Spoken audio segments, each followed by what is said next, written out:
Hello and welcome to Devil's Advocate. In her latest series of essays, Arundhati Roy sounds deeply dismissive of Indian democracy and perhaps supportive of the Maoist struggle. Why does she take these positions? That's the key issue I shall explore today with Arundhati Roy herself. Arundhati Roy, let's start with your cynical view of Indian democracy.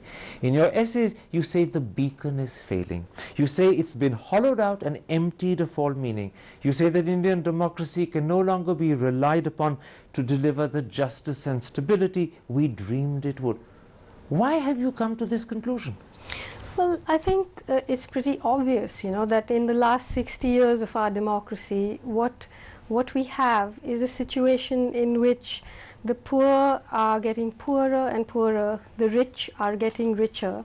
And I'm not suggesting by this that, we should go back to some older form of discredited, despotic or colonial regime. I'm trying to analyze what is the problem with democracy now. Why are the institutions of our democracy, the courts, the media, the parliament, how are they letting the people down? They were meant, in a democracy, they are meant to act as checks and balances, but actually they are serving as cover to be as undemocratic as possible.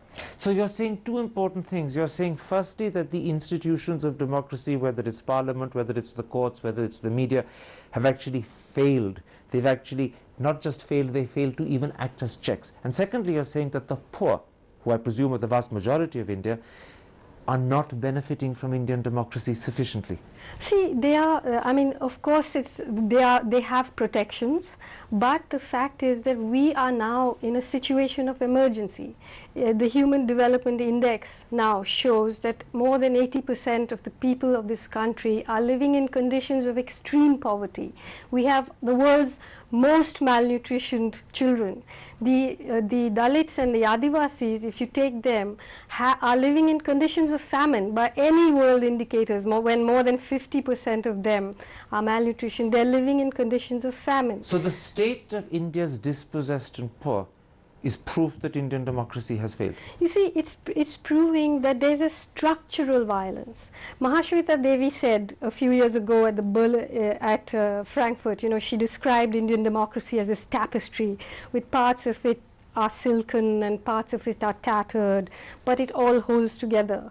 And that was a few years ago. I think now what's happened is the silken parts are sequined and the tattered parts are torn and the poor are falling in. And the Indian state is following them in with guns, with helicopter gunships. We are in crisis. We have an ecological crisis. Let's come to the ecological issues later. Let's first pick up on what you said about the poor, that they're actually falling through the holes in the tapestry. How do you view something like NREGA, which was specifically designed to give relief and succor to the very poorest of the poor? Don't you believe that it's been effective? No, anyway, I think it's important. Its effectiveness is debatable because, it's also working as a sort of honeypot around which corrupt people have flocked and tried their best to prevent it. But are the failings so great that they undermine the essential core of NREGA? No. I'm not critical of the Employment Guarantee Act, but what I'm saying is that it was passed in order to mitigate a structural dispossession that was going on. So we shouldn't confuse that mitigation with the structural problem. So you're saying structurally Indian democracy works to the disadvantage of the poor? See, Karan, what I've said is that democracy has become fused with free market capitalism, and it is this that has made a very serious erosion and hollowed out these institutions. So if you look at the Supreme Court, or if you look at the corporate media, or if you look at how parliamentarians, ministers, MPs have interests and shares in what's going on, and if you look at the massive levels of corruption, what we are looking at is a very structural problem here. Would you be happier if instead of fusing with a free market economic system, Indian democracy had fused, say, with a socialist system? In other words, what I'm questioning is it the ideology that you bring to this issue that actually determines your conclusion about democracy? See, socialism has had its problems too, you know, so I'm not a supporter of Stalinism, and nor am I a person who's totally uncritical of what happened in China or in the Soviet Union. So I'm not talking about it merely ideologically, but certainly socialism has a language of justice that capitalism does not have. Doesn't capitalism actually produce higher living standards overall for people? Doesn't it guarantee to them the liberties of individuality which get suppressed? Are you not ignoring all of that? No, of course it guarantees a higher living standard for a few at the cost of the many, and that's the situation which we find ourselves in a country where we have more and more billionaires and a large vast portion of people who are dispossessed, who are homeless, who are being cut off from their resources. Can I ask you a blunt question? Sure. 60 years after Indian democracy came into being, do you believe that India's poor and dispossessed have benefited? No, I don't. I believe that they have some security, and some more than others. We in Delhi have a democracy, whereas in the jungles of Dantewada they don't have a democracy. You're saying the vast majority of the poor have not benefited? I think, no, I think that there are, you know, I don't think it's that simple. For example, the Dalit issue, it's, you know, there is a form of representation that's going on, yet the people that have fallen through the hole, the people I'm talking about who do not have representation, the people who are malnutritioned, who are living in conditions of famine. What's happened to them? I'm saying they are malnutrition, they are living in conditions of famine, and now the army is being called out against them. Well, I'm not sure whether you can say the army is being called out against them. I suppose Okay, you're alluding to the Maoist yeah. struggle.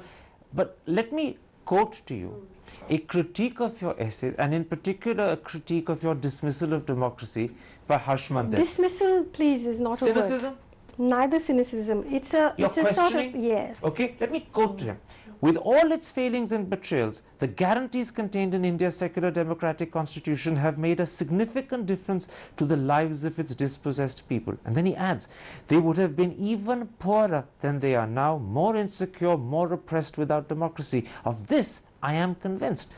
You're radically disagreeing with someone like Harshmandir. No, I mean, I'm sorry to say, it's a silly point, because it suggests that what I'm saying is we shouldn't have democracy, we should have some other old discredited authoritarian system. No, I'm not sure he's suggesting yes. that. He's simply suggesting that your questioning is unjustified. It is not. That you're finding flaws where they don't exist. Oh, come on. Or you're exaggerating. No. I mean, look at the Human Development Index. You know, at what it's saying.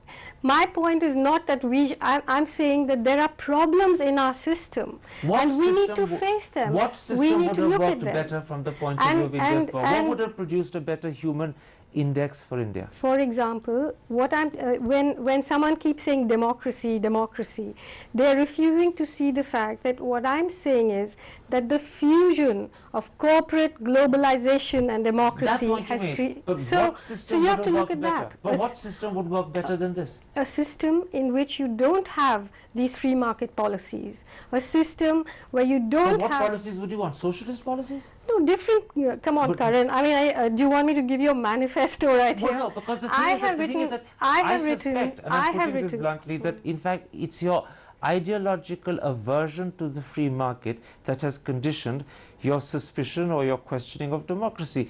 Well, you're right, because I do have an ideological aversion to the free market, and its fusion with democracy has corrupted what democracy was meant to mean.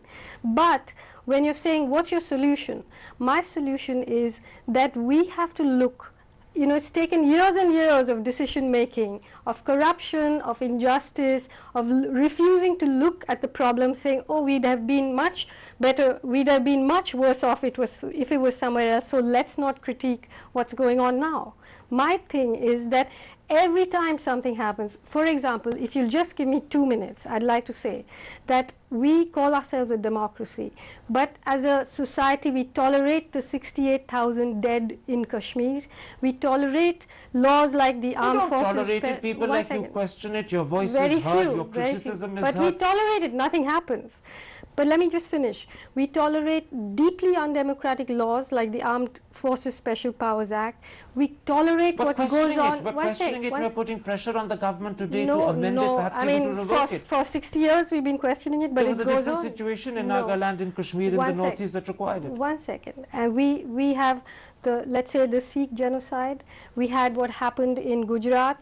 All of And these the Prime Minister apologized for what happened to the Sikhs. He did it in Parliament. Sonia Gandhi did it at the Golden Temple. Would it be enough for you if someone killed your parents and raped your wife and the Prime Minister apologized? The Chinese haven't apologized even today for Tiananmen Square. It doesn't matter. The point is, when we accept these kinds of injustices and absorb them, and the government thinks that by apologizing or by dissimulating it's over, but they all settle in us like toxins, and we've become a pretty barbaric society. So you're saying the weight of all that's gone wrong in 60 years is now sinking us? It is. Is it beyond correction? Is it beyond correction? Well, it's not beyond correction.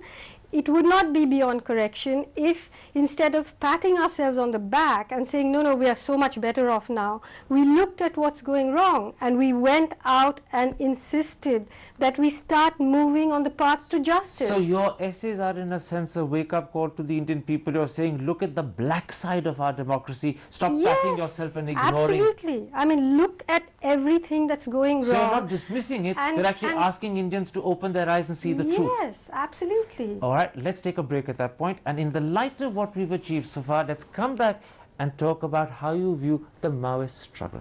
We'll be back in a moment's time. See you after the break.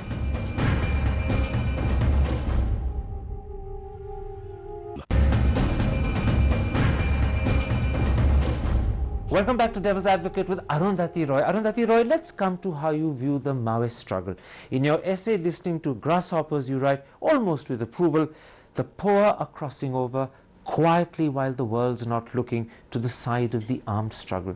Do you support, perhaps even approve the Maoist struggle? Well, look, I mean, as we've been saying earlier, there's been a massive dispossession, a structural violence against the poor of this country. We're talking about tens of millions dispossessed, malnutritioned. We're talking about 180,000 farmers who've committed suicide. But most of all, what worries me is this binary that's being put out now, the state versus the Maoists. You know, sometimes even I'm guilty of that. But the fact is that for the last 20 years, there have been a whole array of peaceful struggles, a whole array of people, of voices, including mine, saying, look, if you don't pay attention to this non-violent resistance, by default you condone violence. So you're saying that the Maoists have been driven to take up arms because they've been pushed to the perimeters of Indian society? Look, so now what's happened is that the poor who are being faced with this violence have taken up arms. I'm not sure that all of them are Maoists. I think there's a very big problem about how the state defines Maoists and who they are willing to kill and call a Maoist. Leave the definition of Maoist aside. Are the poor and the dispossessed, who you say have been driven to the perimeters, justified in taking up arms? Well, look, if I was a person who's being dispossessed, whose wife has been raped, who's been pushed off their lands, and who's being faced with this police force, I would say that I'm justified in taking up arms if that's the only way I have to defend myself. If the Maoists or the poor are justified in taking up arms, then is the state, particularly a state where the government is popularly elected and representative, justified in taking up arms in defense? See, Karan, I think we should stop thinking about who's justified, because we are in a situation now where it's happening. And what is happening is that there is a face-off, and there are two armies, apart from the fact that there are all these non-violent resistance movements which are not being listened to, which are not being spoken about or written about. You have an army of very poor people being faced down by an army of the rich that are corporate backed. And I'm sorry, but it is like that, so how you can't extract a morality from the heinous acts of violence that each commits against the other. You have to pull back and look at what's going on. Let's look at what's going on. One second, let me just say this. And we have to understand that this war, the government of India cannot win, because the poor don't have weapons, the poor don't have money, but they are huge numbers. And what you're seeing is a conflation of terrorism and poverty. the poor today are being called terrorists. Well, not necessarily, except in your interpretation. I think there is a distinction that others draw. But let me come back to this issue of violence, because that's critical. Quite understandably and rightly, you condemn what you call state violence, but do you equally emphatically and unequivocally condemn the Maoists when they butcher someone like Francis Induwar, or when they assume the power to be judge, jury and prosecutor in a multitude of cases? Do you condemn them equally? Look, I think that this equivalence is a stupid thing, and violence is not the issue. Isn't that a catch-out to let yourself out? No, it's not, because I do condemn anybody, whether it's a Maoist or whether it's a state, anybody who kills a person in custody, I condemn. So do you condemn the killing of Francis Induwar? Absolutely, I condemn it. I do not approve of it. I don't think anybody in the right senses would. However, as I said, what I think or don't think and these moral positions are not the point. I mean, of course, all of us are very, very uncomfortable with violence, but there it is. It's happening. And why? The point is why? Why don't we ask why?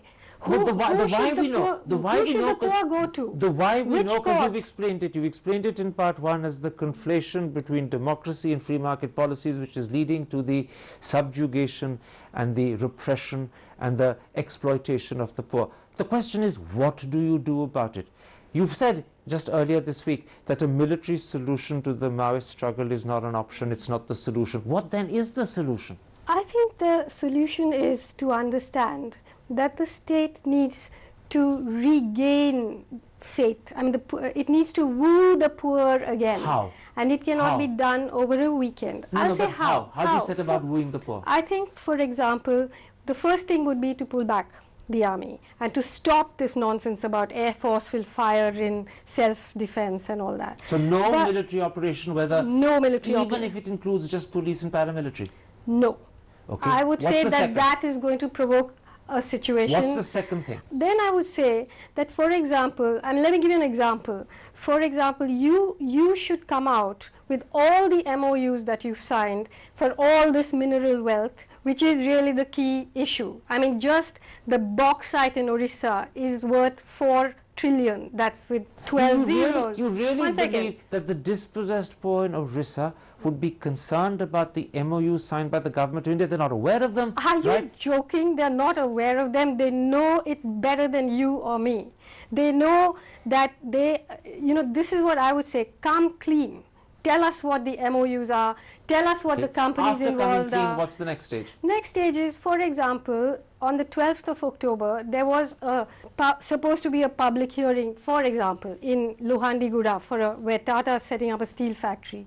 In the name of Operation Green Hunt, there were barriers that prevented people going there and expressing what they had to say, their approval or disapproval. So you're saying let people express themselves, let them voice their dissent. Let them voice their dissent, let them be at these public hearings, make all these MOUs public, remove your army, and then let's see what happens. If the government were prepared, I don't know if they are, but if they were prepared to take your advice, would you in return go to people like the Maoists or anyone else that you have influence with and say, it now behoves you to also abjure violence? If the government's reaching out with one hand, you must return with the other. See, will you take that step? I mean, if you're talking about me as an individual, I'm nobody. But I'm sure there are people who would take that step. It has been done before. You know, I'm sure that in the interest of the future of this country, I think all of us are concerned. But you're saying also that the initiative, the first step, has to be from the government. I think so. I think there should be unconditional talks. In which case, my last question, how do you see the situation developing? Well, my fear is, Karan, that because of its economic interests, the government and the establishment actually needs a war. It needs to militarize, and for that it needs an enemy. And so, in a way, what the Muslims were to the BJP, the Maoists are to the Congress.